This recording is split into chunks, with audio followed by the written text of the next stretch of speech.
Hello and good morning, everybody. It's our Francis and I's pleasure to be doing this inaugural presentation webinar on ShareSoc. Thank you, Mark, for your introductory remarks.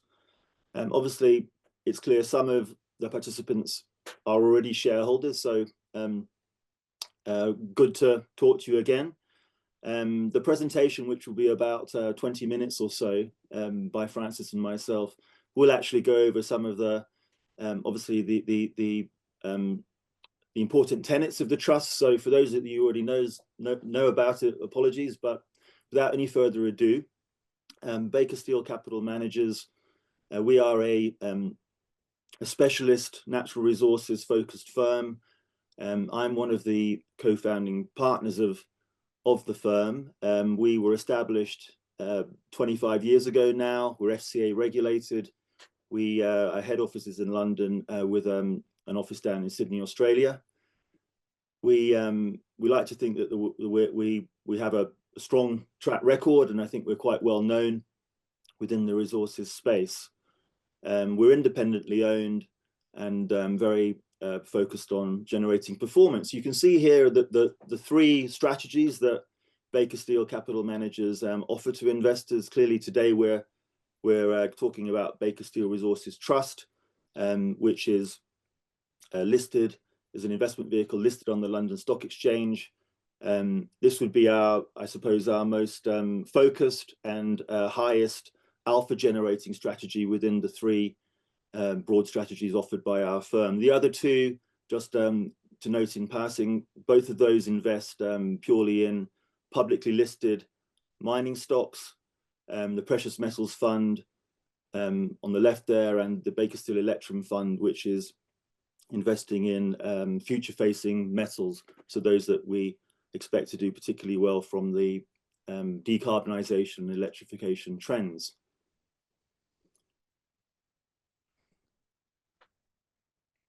We have, I believe, a very strong investment team of 9 investment professionals, led by myself as Chief Investment Officer, with my 2 managing partner colleagues, David Baker and Mark Burridge, and of course with Francis Johnson, who has been a investment advisor to Baker Steel Resources Trust since our float 14 years ago, and I've worked very closely with him over the years on the trust. I would say that what characterizes our team is, in particular, is our geo-sciences backgrounds and expertise. Both myself and Mark Burridge are geologists by background, and David Baker is a mineral processing engineer. We're supported by 5 investment professionals who you can see there below. So I think we have a very, one of the broadest and deepest and most experienced teams in the resources sector today. Yeah, so by way of recap, look, I think that now is a very interesting time to be looking at the commodities space. Commodities generally have quite long cycles, anything from 5 to 10 years, where they both outperform for long periods of time and underperform relative to other asset classes. I believe very strongly that we're at the beginning of a period of potential strong outperformance, and we're seeing that led by precious metals currently, which with the gold price making new highs every day. The mining equities have largely have lagged commodities so far, but we do believe that gap will be made up, and it is an attractive opportunity for investors. BSRT, of course, is as I mentioned, a London-listed closed-ended investment trust launched in April 2010. Our stockbroker is Shore Capital. We have net assets of about $120 million in the trust. We have a 4-person independent board, and the fund has been managed by Baker Steel since inception. As I mentioned, we have a high conviction approach with a quite concentrated portfolio, typically of 10 to 15 holdings. So why consider investing in the trust? As I mentioned, I think that the timing for resources is good. But what we're doing, and I think that this makes us quite unique, is that we're doing investment largely in private pre-IPO and specialist listed investment situations. where we're using structure. And that type of investment, ordinarily one would only have access to through private equity funds. And the disadvantage of those is that, as you know, you have to lock generally your money up for 10 years or so to pursue those strategies. With Baker Steel Resources Trust, obviously we have the advantages of being a permanent capital vehicle where we can seek out and invest in less liquid and therefore potentially higher return opportunities. But investors do have the opportunity to buy and sell the shares and get early liquidity. And also the listing gives some price discovery on some of those private assets. I'd say the other thing which is important is that we, as a management team, are also heavily invested in the trust. We have currently over 20% of the equity in the trust. I think finally, before we move on to the next slide, we have a number of our positions in the trust. We have been building up over several years, many years in some cases. And a number of those are actually quite mature and are quite close to generating significant cash flows. So I think it's an interesting inflection point, if you like, in the trust's life. This is a bit of a busy chart, but this is essentially the engine room of what we're seeking to do in terms of our investment strategy. So going from bottom left of the graph to top right, that curved line is representing the normal uplift in value ascribed to mining projects as they move from first resource definition down in the bottom left-hand corner up to full production at top right.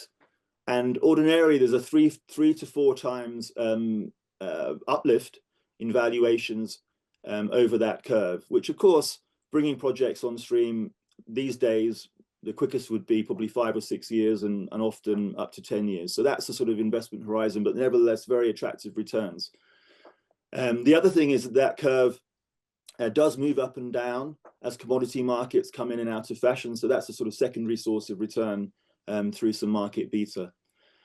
However, where we are today, because of the fact that investors' appetite for financing development projects has been lacking in recent years and banks have been absent, what we're seeing now is that the curve has flattened out.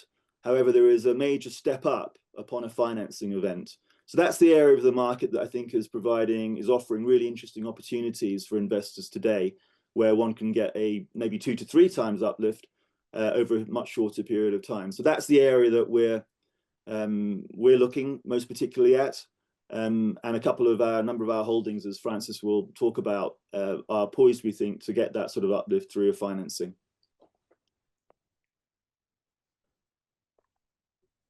I'm actually now going to hand over to Francis, let him introduce himself.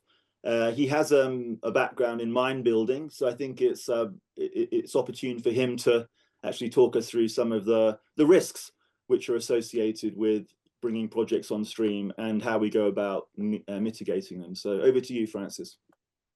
Thank you, Trevor.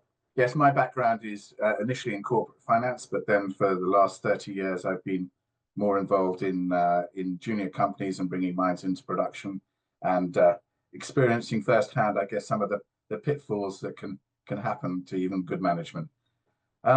So clearly, looking at a project, you're looking at commodity price, political risk, technical risk. How do you mitigate against that? Obviously, diversification through a portfolio approach. So you come to a company like BSRT, but where we can also be, I suppose, a bit more proactive is in structuring our deals, and we'd like to do that through convertibles when we go into an investment. And that has the advantage of, first of all, the biggest problem in most mining projects is very over-optimistic management, is delays. And if you have a coupon on your convertible, at least you're being paid to delay. Also, you can put in all sorts of anti-dilution clauses. And we'll go on to next to describing a couple of our larger shareholdings, but and and we can introduce ratchets. So if they don't hit a milestone, don't list, don't get a license, something like that, we can alter the terms of that convertible. And in the case of Futura, in fact, we came in at sort of half the price that we originally invested. We can also, it also allows us to write in that we have board representation. This helps us have sort of negative control, make sure that the management don't go down sort of get sidetracked by what's important, and also ensuring that ESG standards are sort of ingrained from an early stage. And then obviously, finally, when we first go in, we look to what's the exit. That's been more difficult in the last few years. There's very few listings, but it's not just a listing; it's probably a trade sale or something similar. So I'll pass over to back to Trevor to discuss our top two holdings. Thank you, Francis. Yes, so I'm going to. I'm a director of Futura Resources. The trust first invested through a convertible, as Francis mentioned, back in late 2017, 2018. And at that time, these assets were well defined as a resource, but needed financing and permitting to bring them through to production. So we substantially funded, or cornerstone funded their development. And as Francis said, management were a bit over optimistic in terms of timing. So given that we'd written into our convertible agreement a ratchet, we were able to convert into twice as much equity as our original convertible provided for. So, but we got there in the end, and we currently have a 24.3% fully diluted equity stake in Futura. And we also were able to acquire 1.5% gross revenue royalty over the production from Futura's 2 coking coal mines in Queensland, Australia. And those mines should go on for 15 to 20 years, possibly longer. What we liked about these assets was that they were basically sub-outcropping, near surface, basically straight into coal, with 2 open pits. And the other important thing was there was a lot of existing infrastructure in this world-class coking coal basin in Queensland. Most importantly, the Gregory Crinum wash plant and processing plant was close to these assets. And from Gregory, there's a rail to the Queensland coast, to the Gladstone port. So all of that infrastructure was there, which ordinarily would cost hundreds of millions to put in place. So the capital intensity for putting these assets into place to support the sort of level of production they can achieve is really compelling. So quickly, the mining licenses were awarded in 2022.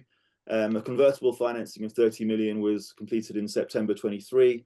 Wilton started producing March of last year, and Fairhill, the second pit, is just coming into production following a 35 million offtake finance agreement that was drawn down last August. So both of these mines will be up to their first phase of full production by middle of the year.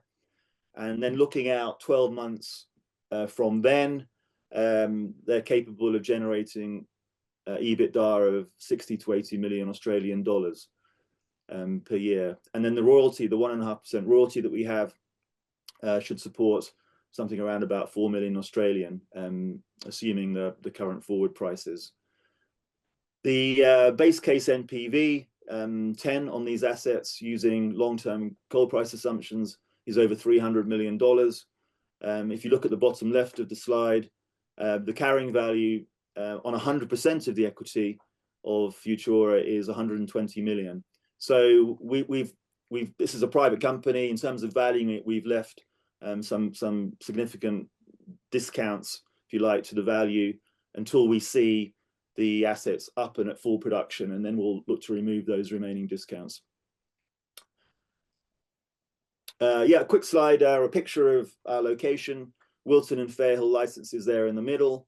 You can see the railway line going through the middle of our licenses off to the Queensland East Coast. Gregory Crineham wash plant close by. The mine the coal gets trucked there, washed, processed, and sent down that line. I think the other thing to note here in terms of potential realization or exit strategy for our equity, Ensham, which is just to our immediate southwest, was acquired in late 23 by Thungela, which was the Anglo coal spin-out. They paid 340 million Australian for 4.5 million tons of production. There's a lot of consolidation potential in this field, and I think that there's also appetite for, by particularly Indian steel producers to look to secure coking coal supplies. So I would have thought a trade sale is most likely an exit for us, but we don't rule out listing the company in Australia if valuations on coal stocks, were to be supportive.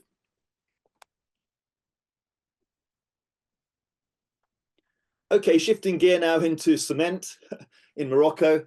I'm also a director of CEMOS. This represents 31% of our NAV. Baker Steel Resources Trust was one of the founding investors and lead financiers of the purchase and construction of this grinding plant that you can see in the photograph illuminated in green. So that plant now has been up and running for 5 years. It's generating a steady level of sales and EBITDA, 208,000 tons of cement produced last year, EBITDA of over 8 million. Importantly for the company, it's been embarking on 2 growth projects, which will come to fruition over the next 12 months or so. And they're bought and paid for. They've been internally financed with a little bit of local debt, 5 million euros of debt from the local market. But the importance of those projects, number one, we're going to be, we've acquired and are about to start constructing our second grinding line, which identical to the first one here, which you can see. That's in another part of Morocco where we've identified a pocket of undersupplied for cement, undersupplied market, where we expect to have a significant price advantage. So we'll start constructing that middle of the year, and hopefully that will be contributing from early next year in terms of sales. So that will double our production to 570,000 tons. And at the same time, at Tarfaya, at our first operation, we're close to completing a clinker plant where we will then be producing our own clinker rather than buying other clinker for making cement. We expect to see a 40 to 50% cost reduction in the cost of the clinker, and that will drive our margins up. And so we expect that for 25 we're sort of top of the range, we'll be looking at a 12 million EBITDA, and then as the second line comes in, that will head up, we hope, towards 20 million of EBITDA plus. In terms of valuation, you can see there we're carrying 100% of the company at 116 million. It's a private company, obviously. We think that's quite a conservative valuation. If we look at the 2 major listed cement companies on the Casablanca Stock Exchange, they trade on EV/EBITDA multiples of about 14 times currently, and PEs of the mid-20s, because cement in Morocco is very highly valued and sought after by investors. It's a very generally high-priced market for cement and very stable. So we are actually looking at listing our Moroccan subsidiary company on the Casablanca Stock Exchange, probably in 2027. So if we can achieve a decent multiple, even at a discount to the other companies with the sorts of EBITDA that we hope to be generating, we think there's very good upside still in the value of this company, and which we own 31.3% of. So with that, I'm going to hand back over to Francis. Thanks, Trevor. Just a quick overview of the rest of the portfolio. As you can see, the sort of top 10 are about 97% of the portfolio. I obviously having over 60% in the top 2 is not ideal from a portfolio management point of view, but that's really as a result of the success of both Future and CEMOS. But as I think I'll show you that there's several coming on behind, which are sort of ripe and ready to perhaps make that that leap forward. As you can see, we're a mixture of listed and unlisted and royalties. And there's I guess, an overview in various ways. We look to diversify by not only commodity, location for political risk, but also in development status. Key at the moment, I guess, is that we're pretty high on the sort of production or close to production. Normally, we would look to sort of recycle that back further down the curve as well. But at the moment, it's that, as Trevor highlighted, it's that bit which has seen the best upside in recent times. Likewise, looking down at the convertible loans, you see it's low at the moment, and that's because we've actually been converting them all as they come into production, particularly Futura and Semos recently. So this is just an overview of some of the next gen projects, should I say? So Futura and Semos, there's still scope for them to increase in value. You can see they've already started to get closer towards their MPVs. The next four off the rank really are Nusia, First Tin, and Tungsten West and Kanga, which have all had feasibility studies completed, either completed or are close to completing the licensing. I suppose the first one that's already started to happen is Nusia, which we announced just before Christmas. That's a copper project in Norway. We've just agreed a reverse takeover into a Canadian company, which has already started the financing of that project. So and it's a group who well financed and well followed. So we're expecting that to get itself into production by probably the end of next year. First Tin and Tungsten West, as I said, have done complete feasibility studies, but revising those, updating those. And I think the important thing and this is where it harks back to Trevor's the graph that Trevor showed earlier. If you look at the column from the second from the right, we're holding Nusia, even though we doubled it towards the end of the year, at only 18% of MPV. Likewise, First Tin, so 6 to 20%. So there's a lot of upside on getting those projects financed. And this is where I guess we hope to get to and are getting to. Producing, as Trevor said, an inflection point. We're getting close to receiving royalty income. In fact, we've started receiving royalty income from Futura, but that'll ramp up as the production ramps up. Polar acquisition, we should start also receiving royalties this year.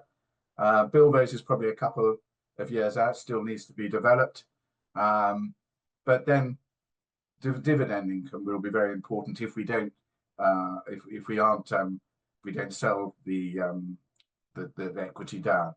So and that'll also depend on commodity prices, particularly in coking coal, which could be quite volatile, and how quickly that comes through. But as you can see, we are looking at in excess of £10 million of revenue coming through, which the board's and certainly the manager's view of that is to pass a substantial amount of that on to shareholders directly.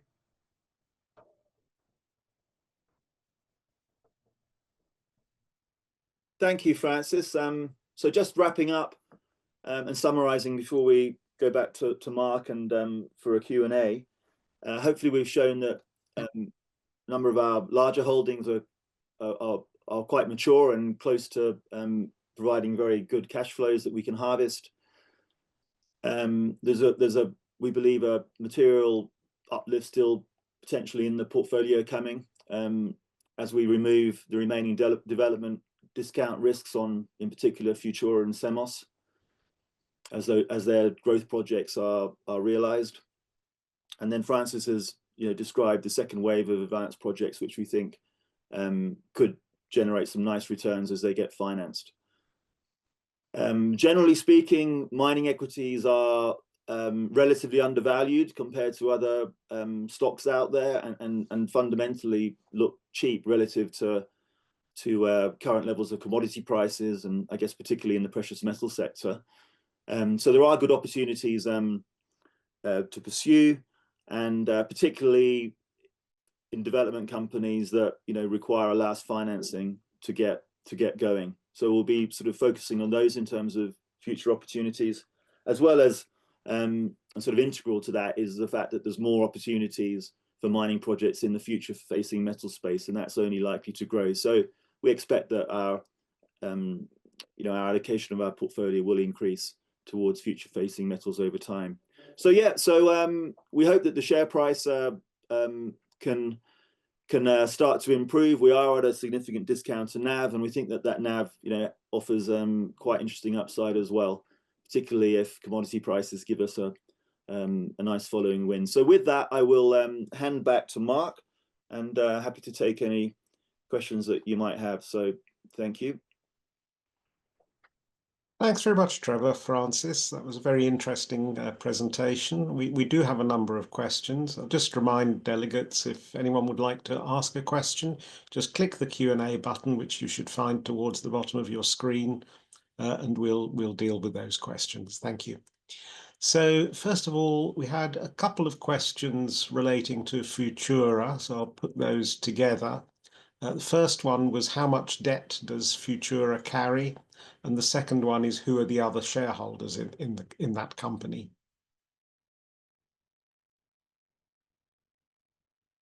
Okay, I'll take that one. So as you'll have seen on the slide, there is 35 million Australian offtake finance with Trafigura. There's a further 15 million or so of Australian dollars of shareholder loans. And then there is a convertible, a 30 million convertible, with a conversion price of $2.38 a share. And then in terms of who are the other major shareholders, essentially management. So the management team were instrumental in acquiring these assets, and bringing in investors such as ourselves to finance them through to production. So they would have about 15% of the company. Obviously, we're the largest shareholder by far, and then there's a long list of sort of retail investors. I think there's a total of about 80 shareholders. Thanks very much.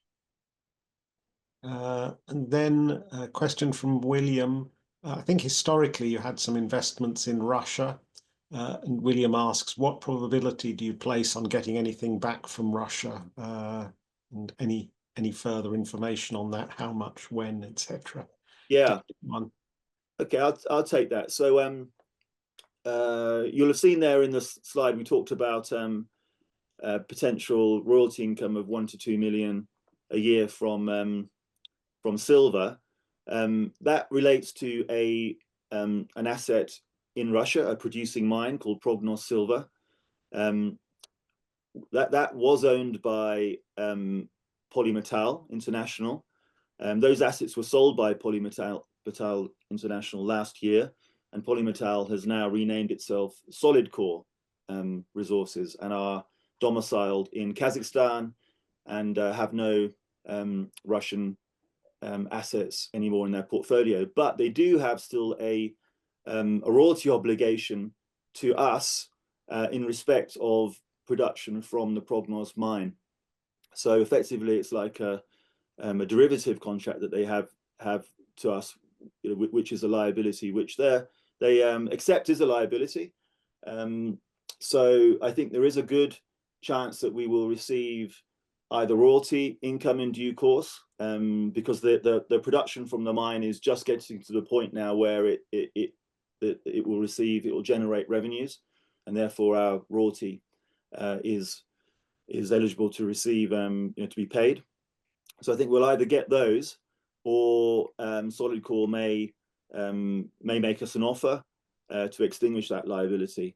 I would say that the board of BSRT were keen, and I think right, to to write down this asset quite considerably. We're currently carrying it at around $1 million, I believe. So you can see that if we were able to achieve a royalty income of $1 to $2 million, it could be quite a well, there could be some realizable value above and beyond what we're carrying it at. Then Stefan asks whether oil is part of the strategy in the fund. Do you invest in oil at all, or purely minerals and metals? Purely minerals and metals. Nice. Enough opportunities. Yeah. Yes, it's a big enough space. Thank you.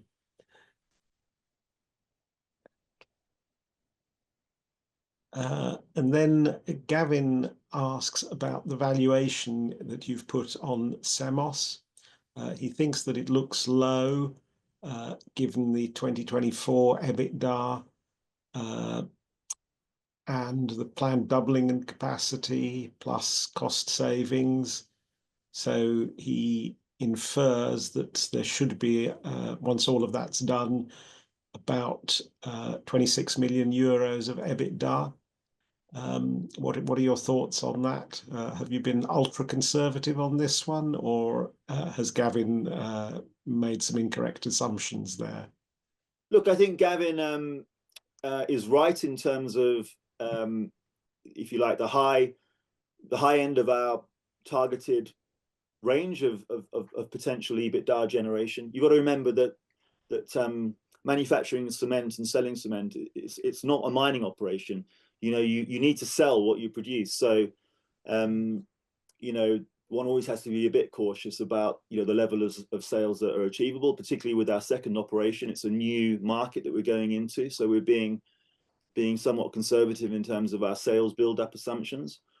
I think the other thing is that the clinker plant, while we fully expect it to deliver, you know, very significant cost savings and improve margins, until that's actually demonstrating that, then we're being conservative in terms of factoring that in. So I think that, yes, in a best case, if we look out to, you know, end of 26, and then we're looking at 27, then it's possible we could achieve that. And obviously, if we're looking at listing, as we are, the company on the Casablanca Stock Exchange, you know, if we could achieve, let's say, a 10 times multiple, EV/EBITDA multiple on 20 million of EBITDA, that would still support, you know, something around about 200 million valuation, which is considerably above where we are today. So you might say that's overly conservative, but that's, you know, how we approach things. And, you know, we do that in close consult with the board and our auditors. So, I mean, Francis might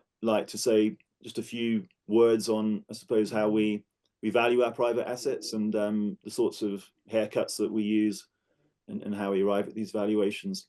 That would be most useful. Thank you. Sure. I mean, clearly, there's several ways we value things. If there's been a recent transaction, a fundraising, that's the easiest one. But if there hasn't been anything in the last 6 months, that's seen as stale, and therefore we look at several other metrics. For something like Futura and Semos, we're looking at EBITDA forecasts. Julie, as Trevor says, Julie sort of cut back and allowed for where it's not hasn't yet delivered, where there's still some risk, some development risk. So we apply discounts at several stages for that. The other way we also look at is we look at the market comparables and see where they have moved during the year. This is what we call our index file. And therefore, if, let's say, copper stocks have all gone up 20%, we would potentially raise the price of a private copper project. And likewise, it will all go down. So we will look at that as a sort of a general market metric, and that will obviously take in any commodity price movements. Reading between the lines of Trevor's response there, would I be right in thinking that the cement market in Morocco is somewhat cyclical, so revenues will vary depending on market cycles, or is it fairly stable? I'd say it's fairly stable, and that's you know, it's stable and high, the cement price. So being pejorative, you might say it's something of an oligopoly, the market, and we were quite fortunate to be able to sort of get in by the back door, if you like, because originally we went into Morocco looking at oil shale opportunities. One of the co-products of making oil shale is material that supports cement production. So our project, our oil shale project, needed about 300-400 million of capex, and it just wasn't possible to finance back then. So we decided to get into the cement business, and rather liked it, because it's, you know, the cement price there is pretty much fixed. The margins achievable by the established players are very high, you know, upwards of 40-50%. So we've got a little piece of it, you know, even at 570,000 tons, we're only, I mean, the overall market there is about 15 million tons per annum. So we're still a small player. And our overall approach to we have these compact units, they're called, we call them, you know, CCSs, compact calcination units. And the beauty of them is you can pick a sort of pocket where there's an opportunity for a particular opportunity for cement demand, which isn't being serviced properly by the incumbents, and you can get in there quickly, low capex, $10 to $15 million, and start generating quick payback in terms of EBITDA. So it's a very nice business model. So there may be an opportunity for another one in Morocco beyond our two, but we have to be realistic that if we get too big in Morocco, we might start to run into some more competitive pressures. So we are looking at other potential countries, most likely in Africa, where we could roll out the same model over time. But yeah, it's a very nice business in Morocco, and you know, that's why the market's placing such high multiples, you know, relative to international comparatives. I guess if you look at cement around the world, it doesn't generally enjoy an EV/EBITDA margin of 14 times or multiple of 14 times. Very, very interesting. So if you did explore other cement opportunities elsewhere in Africa, would that be under the CEMOS umbrella, or would that be a new firm? No, we'd look to do it under the CEMOS umbrella, and that would be part of the offer, if you like, to Moroccan investors, that it would be a high growth company. Great, thank you.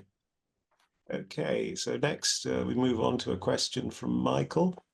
How does the board think about the discount in the event that there are any substantial realizations or income increase in the trust? Yeah, that I think that relates to something I was going to ask. You mentioned shareholder returns. At present, would you be thinking there about dividends or buybacks? I'm going to hand this one over to Francis to respond on. I think the answer is both, and it kind of depends on what's the most tax efficient for our shareholders and where the discount's sitting. I think long term we would certainly like to be paying a regular dividend from regular income. Again, the level is going to depend, but you know, obviously things like royalty income is nice and steady. That would make an obvious dividend. But we also have a you know, commitment on making disposals that to return at least 15% to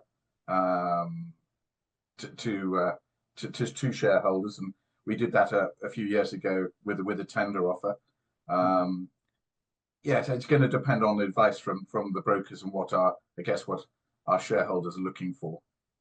But certainly, I think the full gamut is of opportunities is available, and it's certainly a something that I think we've discussed with our major shareholders, which they are looking for returns, and we agree with that. Thanks. Good. And then Gavin has a further question about CEMOS. So given the developments that are in the pipeline, what do you expect the peak net debt to be, and when do you think that peak would be reached? Okay, so as we described earlier, we invested primarily through a convertible structure as the lead financier of the first operating plant in CEMOS.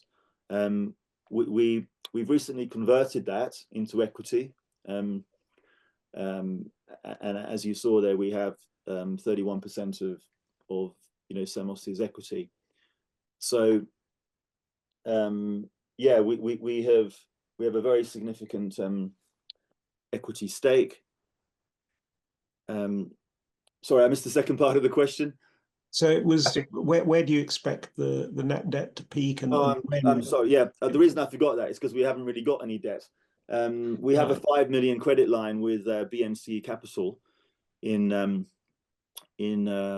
country in Morocco, and we've drawn about so far about 3.5 of that. So we hope that that'll represent peak debt, based on the cash flow that we're generating from existing operations. That should be sufficient to fund the current capital program, and then if we do future rollouts of additional units, a combination of cash flow, internally financed growth, and maybe we therefore have the ability, if we wanted, we could potentially look to gear up, possibly ahead of a listing, pay larger dividends. But at the moment, we've got basically close to zero debt. Great, thanks. And I think I missed some questions here, which I'll move on to.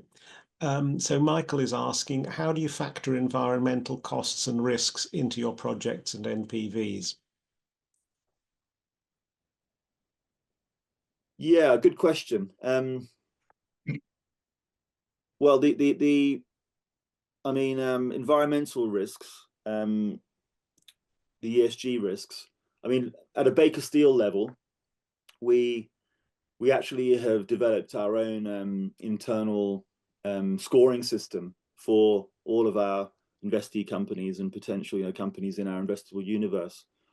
And so these are largely public companies, and we score those on about, I think it's 45 criteria we have now, and we have a dedicated ESG analyst. So ESG is an important and growing in importance factor in terms of investment as part of our investment decision, and I think also in terms of the cost of capital to companies. So if they do the right thing, their cost of capital falls. So we're very cognizant of that. Of course, most of the investments we're making in BSRT have been private companies, and so when they're not producing, I guess the ESG side of things is not less relevant, but clearly there's a lot less factors that one can score them on. So coking coal and cement obviously are not probably seen as the most environmentally friendly commodities to be in. We have those weightings as a result of the success of those investments. I would point out that Futura is coking coal, and metallurgical coal is essential certainly for blast furnace steel production, which is where countries such as India, high development countries, they need new stock of steel, and that's largely going to be coming from traditional blast furnaces which need met coal. So, and of course they need that steel for building wind turbines and electric vehicles, etc., etc. So I think that one needs to be aware of that when one looks at the commodities that we've got. And so on the cement side, again, cement clearly does have a large carbon footprint. One of the things that we're doing at Futura, at Semos, is to with our own clinker plant and calcination plant, we will be able to we are looking to reduce the amount of carbon emissions associated with our cement production, and that will also, I think, be a selling point for our cement versus others. So that's what we can do at Semos. Francis, is there anything you'd like to add to that? Yeah, and I guess the question is, how much do we factor it into our NPVs? Yes, we do. Obviously, the direct costs of any environmental issues are in any feasibility studies. But as Trevor said, also, if there are specific risks, we would add additional discounts, and certainly taking into account in our valuations. One of the sort of dilemmas we have, I think, and the market faces, is that you look at you know, the sort of first world developed countries, and you might think, well, okay, they're likely to have, you know, to have the lowest ESG risk if they're properly run. It isn't always the case, because obviously one of the most important factors is getting permitted. And you know, Norway, which Francis touched on, that the deposit there took a long time to get permitted because of, you know, because of just the nature of mining in the developed world. So it's a bit counterintuitive that sometimes the quote unquote sort of more risky and maybe second tier countries can actually be you know, lower risk in terms of, you know, being financeable for mining. But of course we do ensure that they, you know, meet the necessary minimum criteria for it to be investable for us. Thanks. Then we have a further question about distributions, which is essentially asking what proportion of regular income that you get would you intend to distribute, and what proportion would you prefer to reinvest in the business? As David points out, if there are so attractive potential transactions in the pipeline, might you be better off reinvesting the internally generated cash into those? Francis, do you want to have a crack at that? Yeah, I'm happy to crack that. This is, as you can imagine, quite a lot of debate at the moment by the board. In fact, you've had several strategy sessions on exactly that. I think it's going to have to be it'll be a mixture, and I think it'll also depend on the state of the market, whether we're seeing, you know, really exciting opportunities. We do want to grow the trust, so which is obviously difficult with the current discount. But as that perhaps narrows, as we then perhaps we can raise further funds to invest in some of these exciting new projects. Thanks.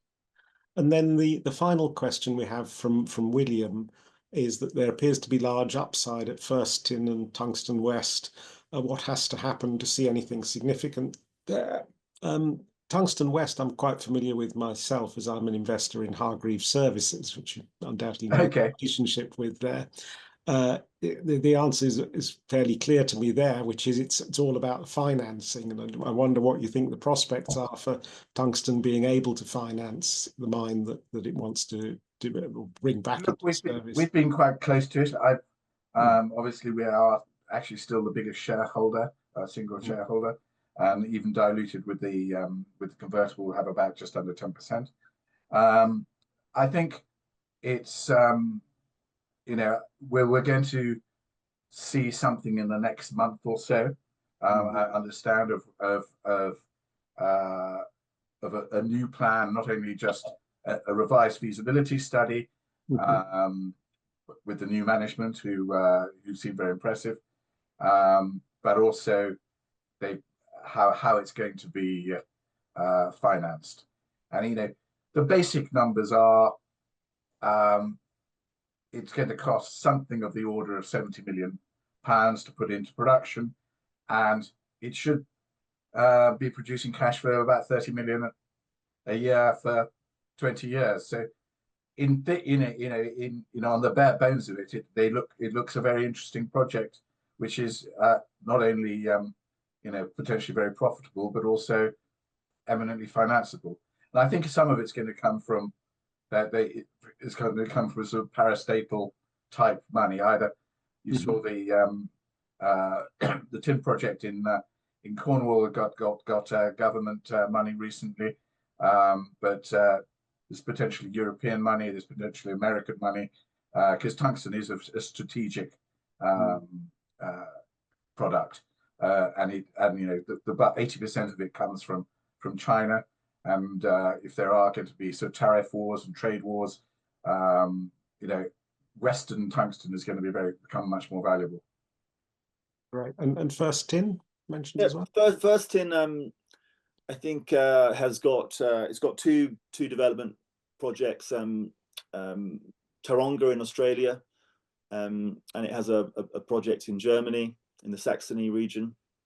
I suppose what's most notable there is that Metals X, which is the Australian tin producer, established tin producer, has taken a strategic stake in First Tin over the last 6 to 9 months.